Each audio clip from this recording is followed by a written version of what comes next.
I don't like this. What do you mean? Well, we're in the middle of the square here, and surely somebody's gonna come by and snag us for something that neither of us want to do. I thought we were supposed to be doing aiming drill. I mean, the sergeant was very clear. He said, Rosses, go and prepare for aiming drill. Shut up. Okay, just quiet. Look, we just need someone to take our spot for like a minute or two, that's all.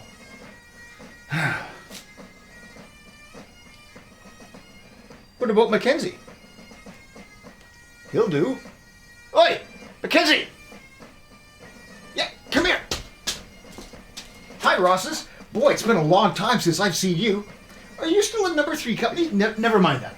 Look, Mackenzie, we need you to take over here for just a few minutes, okay? Just a few minutes.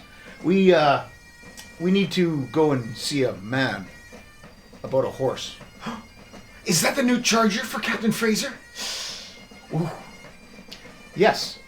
As a matter of fact, yes. That's exactly who it is, yes. Okay? So, we'll leave you to it then, alright? Okay. Let's go. Don't forget to look at him in the mouth.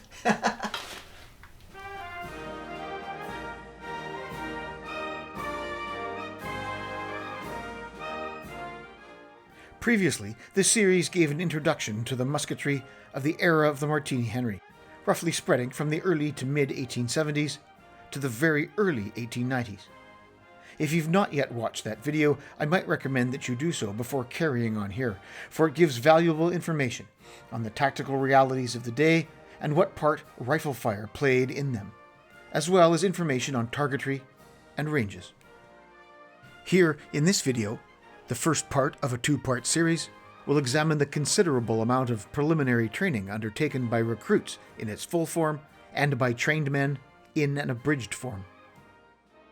This will include the various theoretical principles taught, the parts stripping and assembling, care and cleaning, and aiming drill.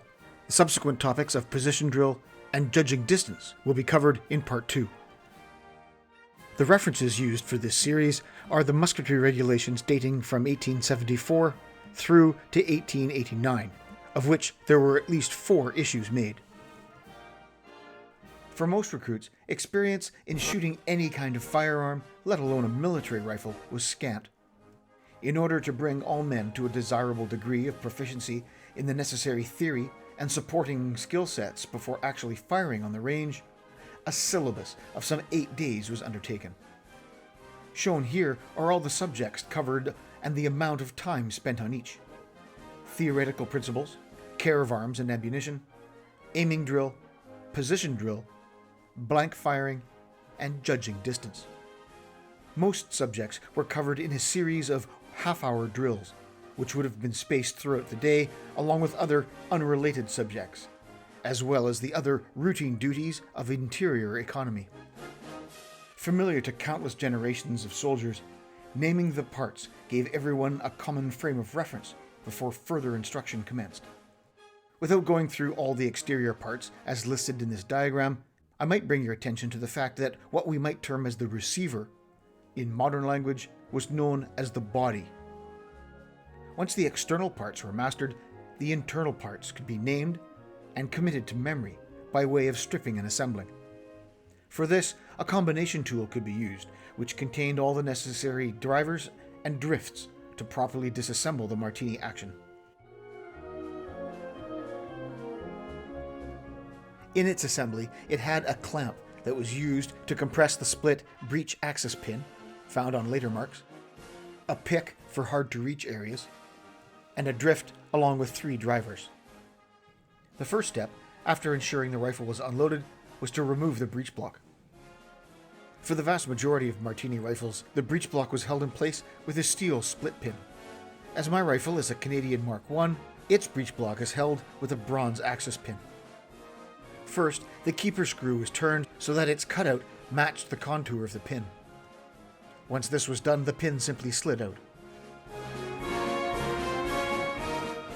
Then, while holding the breech block down with the thumb of the left hand, the lever was depressed and then raised.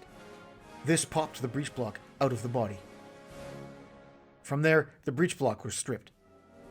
The keeper screw was turned so that its concave section matched the contour of the head of the stop nut, which itself was unscrewed.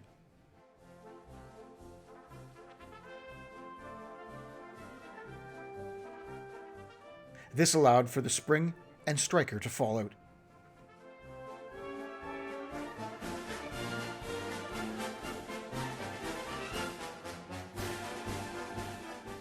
This was as far as the men were permitted to strip their rifles, further action being the preserve of the armorer. That being said, it might be of interest to see the inner workings of the Mark I Martini. The remainder of the interior parts were held in the body with two pins, the extractor axis pin and the indicator axis pin. To facilitate this, the sling was either removed or, as shown here, the sling swivel, fastened to the front part of the trigger guard, was disassembled. The extractor axis pin was removed by simply unscrewing it.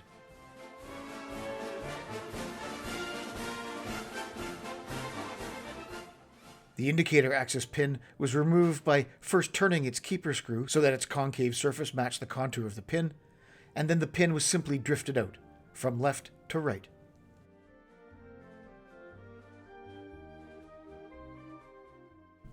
Shown here from a different angle.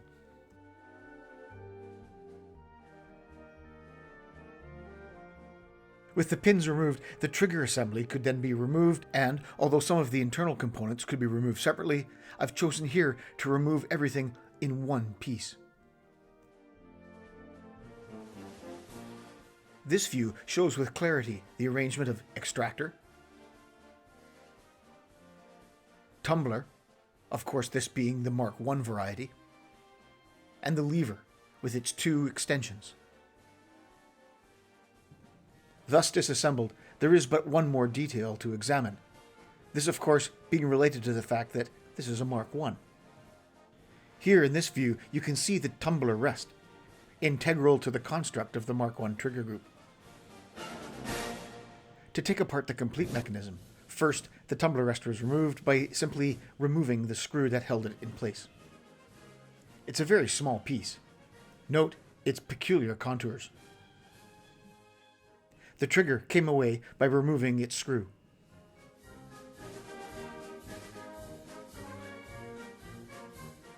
So, while remembering that this level of disassembly was far past what was expected of a normal soldier, this nevertheless shows a more complete disassembly of the Mark I Martini.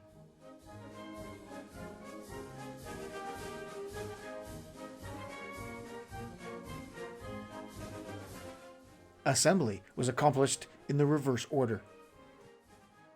The trigger and its screw, the tumbler rest, ensuring to replace it with its appropriate orientation,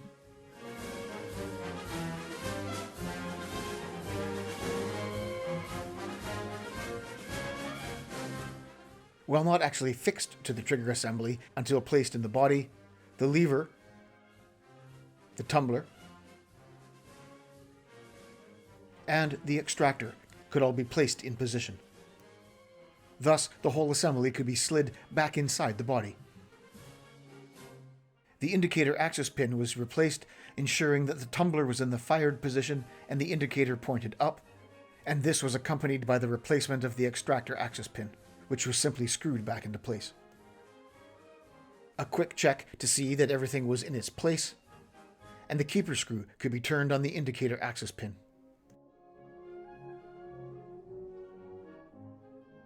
To assemble the breech block, first the firing pin, or striker, was placed inside. One key part was the fact that the slot milled in the end of the striker had two separate dimensions, one long, one short.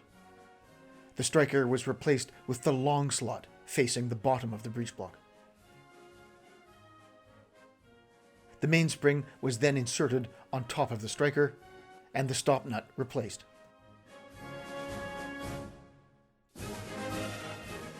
It was screwed in so that its asymmetric end matched that of the breech block, and then the keeper screw was turned, locking the hole in place.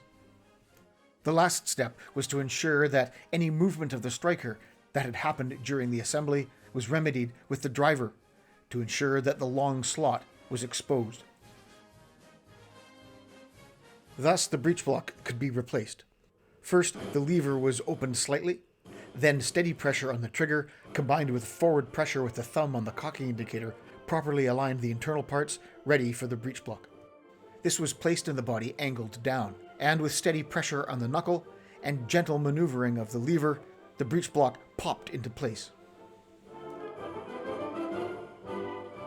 Now this can be perhaps the most finicky maneuver in the assembly or disassembly of the Martini.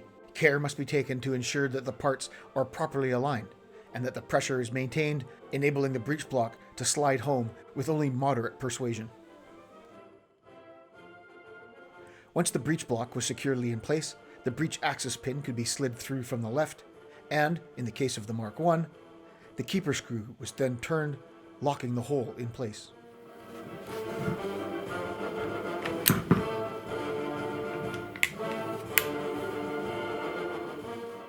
Once the parts and stripping and assembling were mastered, care and cleaning of arms and ammunition could proceed. Some basic tools that were used were the action implement, as discussed previous, the jag, here a Mark II. This was screwed onto the end of the cleaning rod and provided a holder of sorts for any material used to clean the bore. It featured a revolving head so that it could rotate within the bore according to the pitch of the rifling. A rag, typically lightly soaked in oil, some tow or flax fiber, or some other sort of rag or flannel. These were used to clean the bore and could be used interchangeably. And of course, oil. Hey, that's not a historical bottle. Historical examples were simple brass affairs, although the earlier zinc variety most assuredly were used as well. The oil that was carried within them was known as Rangoon oil. This was a very viscous substance that was very good at preventing rust. It was used until the advent of cordite in the 1890s. Care of the wood was straightforward and common sense. In the books, nothing more is mentioned than simply oil, and this is used in the context of both wood and metal. In the modern context, any number of suitable traditional methods can be used. Boiled linseed oil or tung oil will all do duty. After the removal of any heavy dirt or debris, a light coat of oil was applied to all wooden surfaces. It was also recommended that beeswax was rubbed into the space between the barrel and the stock to help seal it against moisture. The barrel was cleaned using a surprisingly simple method. Integral to the procedure was the use of the sight protector. Early marks had a hole in the end, which was used to guide the cleaning rod into the muzzle and thus save wear on the crown. This was placed over the rod before the jag was screwed on the threaded end. I must apologize, but I don't own such an example. Therefore, a modern stand-in is used for purposes of the video. After the rod was withdrawn, we can see how the sight protector was placed over the rod, with the open end towards the muzzle, and then the jag screwed on the end of the rod. The jag did not in itself clean the bore, but rather held the absorbent material used for that purpose. Tow, otherwise known as flax fiber, had long been used for the purpose of barrel cleaning. It had similar qualities to carded wool, and could easily be wrapped around the jag, creating a soft, though resilient layer for cleaning. The regulations were very specific in the use of only small amounts of water to dampen the tow or rag. Excessive amounts of water were not to be used in cleaning the bore. Once dampened, the jag was forced down the bore, moving it up and down the barrel to loosen any fouling. This was repeated as necessary, and once complete, dry tow or dry rag was used to then dry the bore. After the fouling had been loosened and wiped out of the barrel, oil was applied by either tow or rag wrapped around the jag.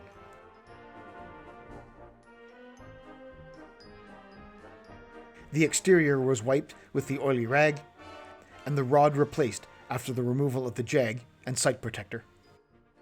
The body was cleaned by first removing the breech block. Then, the rag was used to clean both the outside and inside, in as much as could be accomplished without further stripping. The breech block was stripped, and its many parts were wiped in a similar fashion. After cleaning, the rifle was assembled in the usual fashion.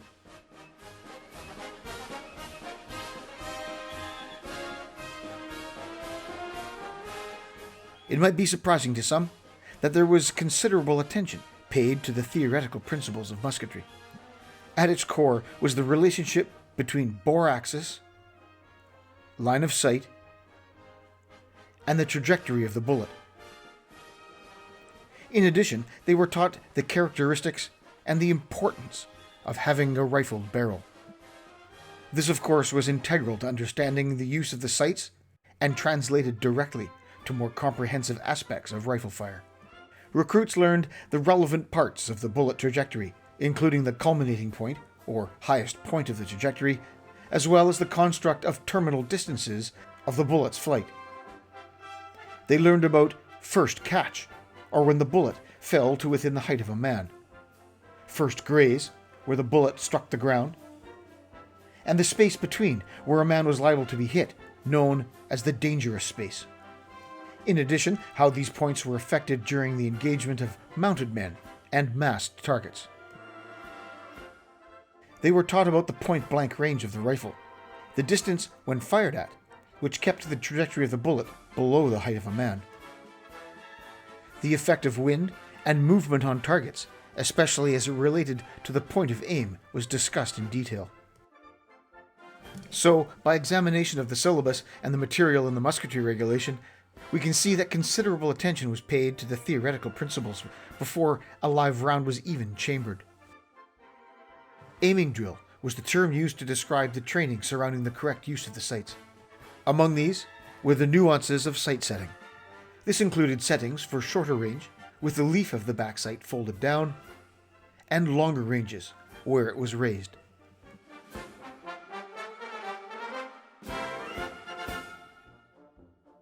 Setting the sights was one thing. Aligning them with the target correctly was another. There were a number of aiming considerations taught. Important amongst these was the alignment of the sights.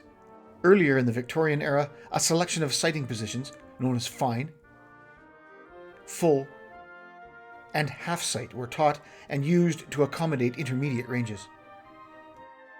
While these techniques were used during the era of the Martini Henry, they were somewhat simplified and were augmented by the addition of the use of intermediate sight settings.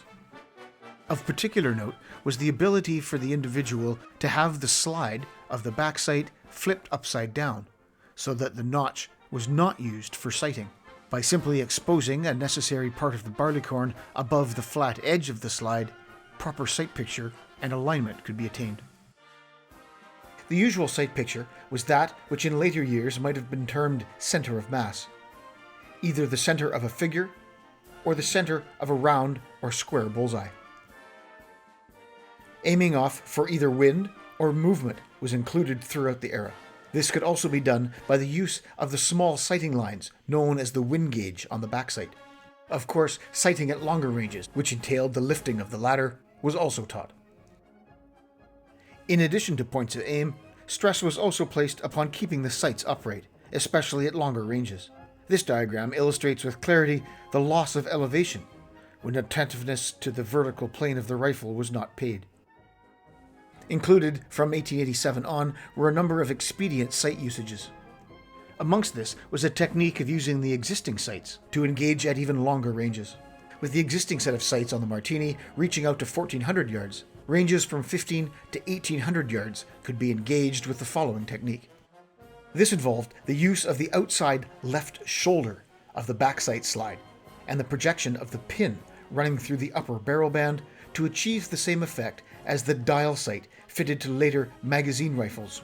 At these long extended ranges, the point of aim was to be the lowest point visible to the firer.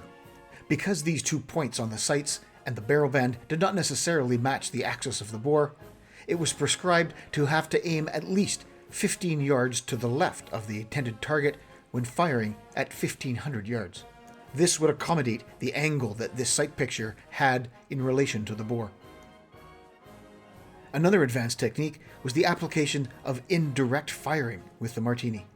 This involved the engagement of an enemy that was hidden from view, say behind a small hill. With the line of sight blocked, the enemy still could be engaged, as long as the distance to certain points on the ground was known. One of these was the actual distance to the ground to be engaged. In this example, the hill that is forming the barrier between the firing line and the enemy is at some 1,200 yards. With the sight set to that range, the fire delivered by the firing line would of course engage the top of the hill. But by setting the sights to the known range of the dead ground behind to, in this case, 1,800 yards, the fire would carry over the hill and down into the low ground where the enemy was hiding. The implement used to teach and confirm proper aiming techniques was the aiming rest. This had been used since the very early days of musketry training and consisted of 3 wooden poles, an iron ring or suitable cordage, and a sandbag. The ring was first placed over the 3 poles, the bottoms of which were then spread out evenly, creating a tripod. The tension on the poles created by the ring, or the tied cordage, kept the assembly at the right height. A sandbag was then placed in the crux of the rest. This was used to accommodate the rifle, which could then be aimed at a target and left in place. When this procedure was executed by the instructor, the students could then observe the correct sight picture. When performed by the students, the instructor could then check their work. Here, although taken from a later era using magazine rifles, this image demonstrates the evolution. Note the use of the greatcoat here in place of a sandbag, and the backsight, which appears to be set to 500 or more yards. Another training aid was the set of auxiliary sights. Introduced from 1878, they consisted of 2 pieces, one for the fore and one for the backsight. The auxiliary front sight was fixed to the muzzle by means of a ring and was held in position by a cutout around the foresight as well as the tensioning screw. Once fixed, it could be adjusted by means of turning the sighting drum and by the hinge tensioned by its own screw. The backsight was clamped to the shoulders of the backsight slide using the jaws and the available tensioning screw.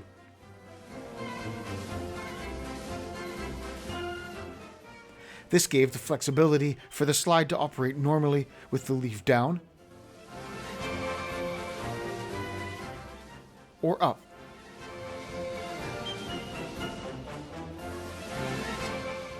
And could be adjusted fully in either position. With the sights fixed to the rifle, they could then be harmonized using the available adjusting points so that they aligned perfectly with the sights on the rifle.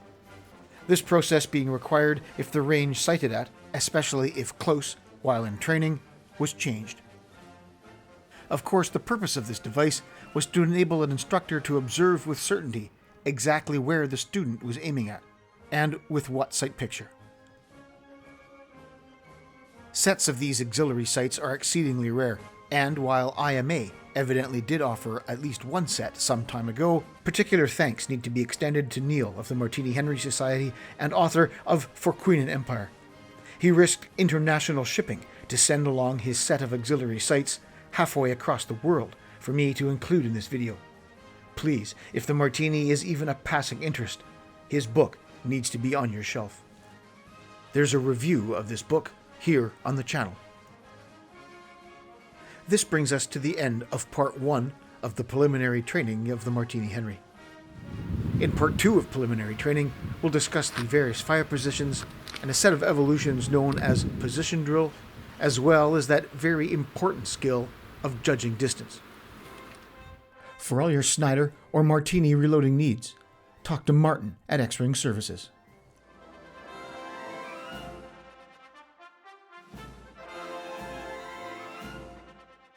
If you'd like to support the channel, please stop by our Patreon page. The link is in the description below. And for more information on projects and updates between videos, follow us on our Facebook page. Stay tuned. You'll have to wait to see what's in store for Private Mackenzie.